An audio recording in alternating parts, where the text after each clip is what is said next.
Good morning, children. We have studied about some properties like the ionization enthalpy and electron gain enthalpy. Now we will study the electronegativity. That is the property,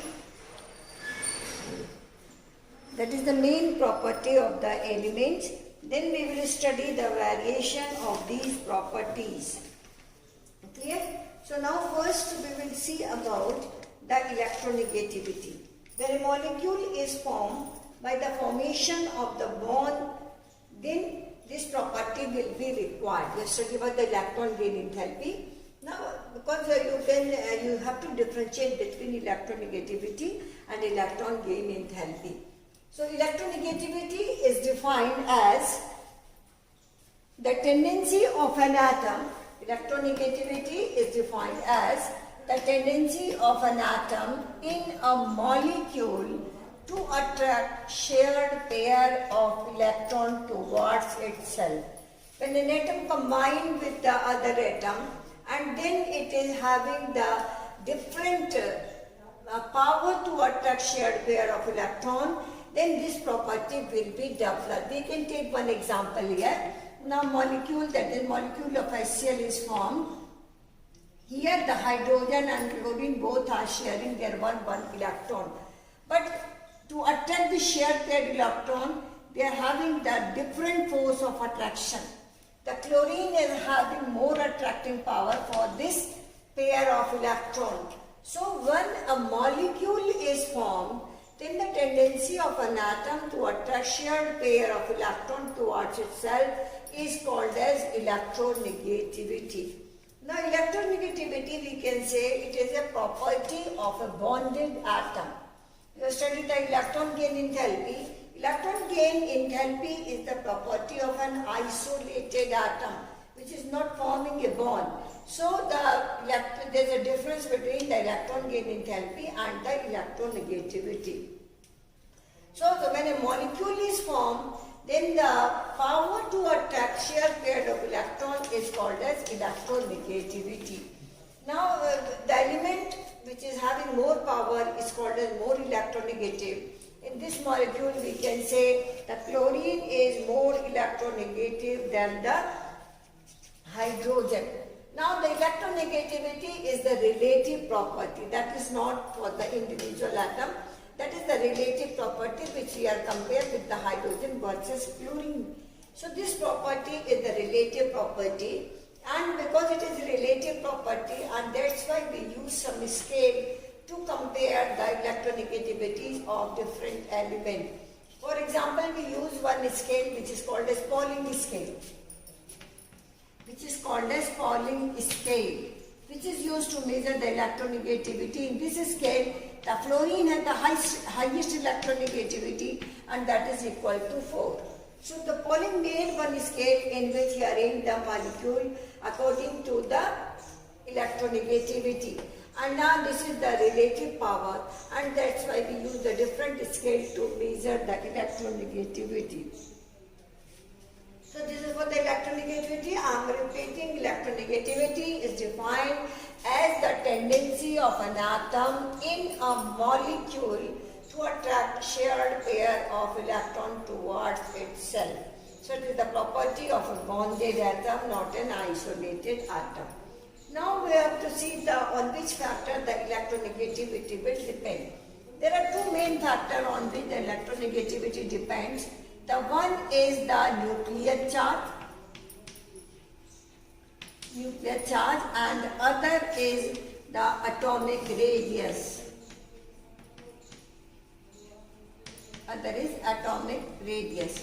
On these factors, the electronegativity depends.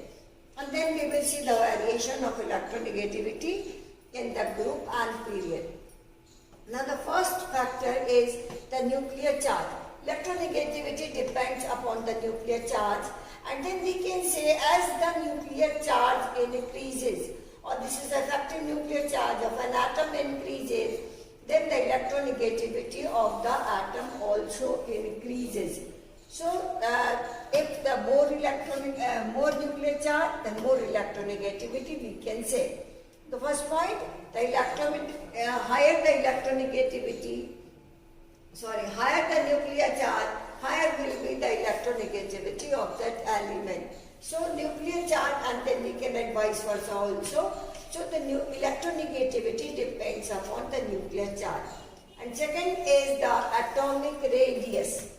The electronegativity also depends upon the atomic radius, or you can say atomic size.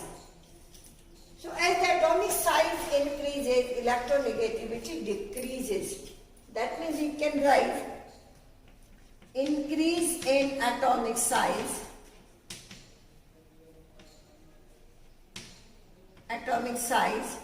decrease in electronegativity.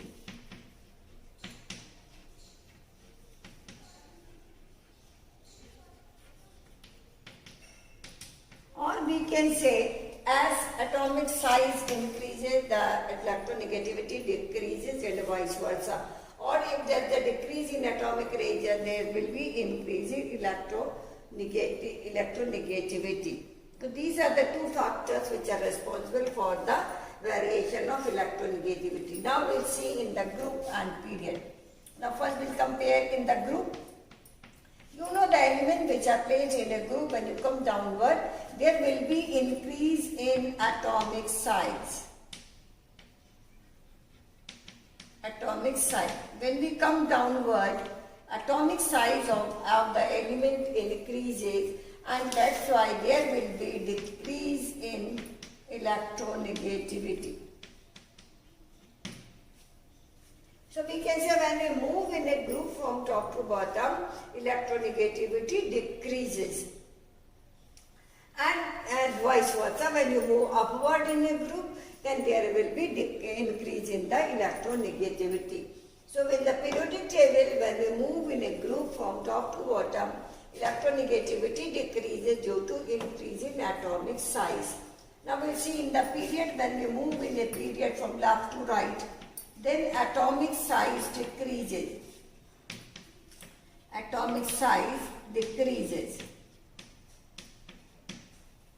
And that's why there is increase in electronegativity.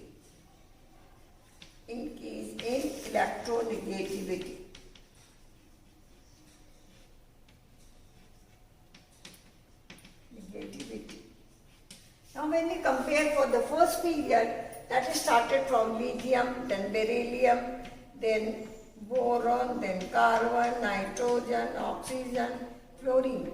So when you move in a period from left to right, there is increase in electronegativity, and that's why the fluorine is the most electronegative element. So in the second period, the fluorine will be the most electronegative element. That is due to the decrease in atomic radius or atomic size, and you can also write there is increase in effective nuclear charge, so there will be increase in the electronegativity. Now this electronegativity is also related with the metallic and non-metallic character. Now the elements which are highly electronegative in nature, they behave like a non-metal. So now we relate with the metallic character. The metallic character of element depends upon the electronegativity. That means as you move in a group from top to bottom, there will be decrease in electronegativity.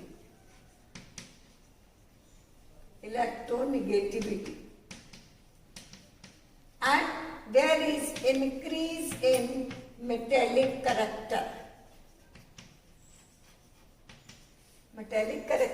So when we move in a group from top to bottom, then there will be decrease in electronegativity and increase in metallic character. We can say the electronegativity also changes the metallic and non-metallic character. The element which is having the higher electronegativity will be having more non-metallic character.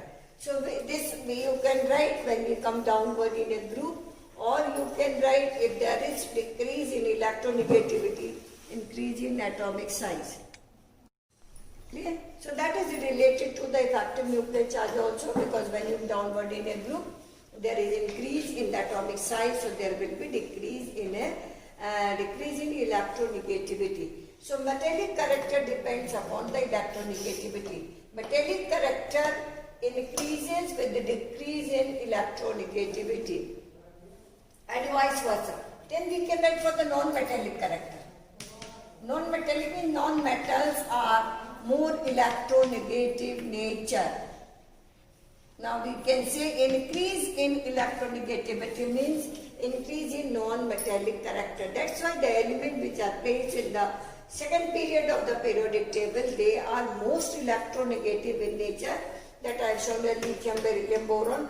Lithium alone is metal, then beryllium is a non-metal, then boron is a non-metal, then carbon, then nitrogen, then oxygen, then fluorine. They all are non-metal because they are having the high electronegativity.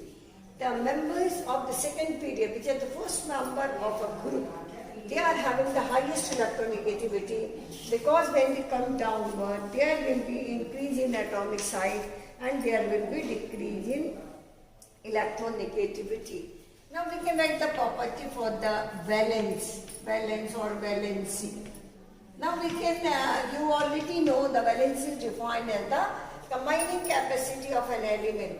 The electrons which are present in the outermost shell of an atom, they are responsible for the bond formation, or they will take part in the chemical combination.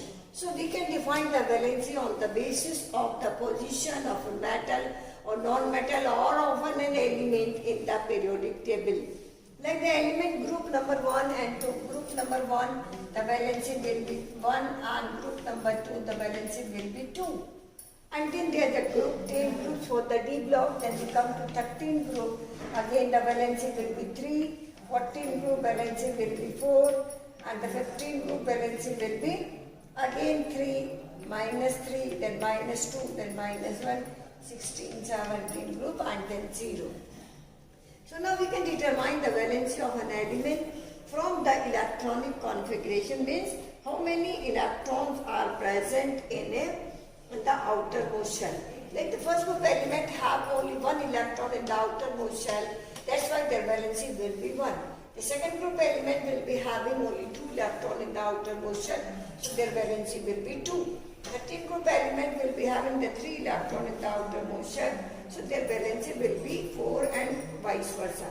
Because in the 15 they are having these elements having the 5 electrons, so they will gain 3 electrons to complete their octet, so their valency will be -3, and 16 group will be having the valency of -2, and then the 17 group has the valency of -1, and the 18 group has the 0 valency because they are inert gases, they do not react with the other elements. So in this way we can see, we can find out the valency of the element.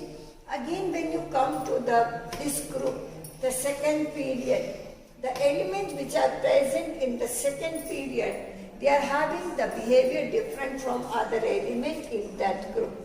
Like they are having the smallest size in their group, they are having the highest ionization enthalpy in the group, they are having the highest electron gaining, their highest electronegativity in their groups.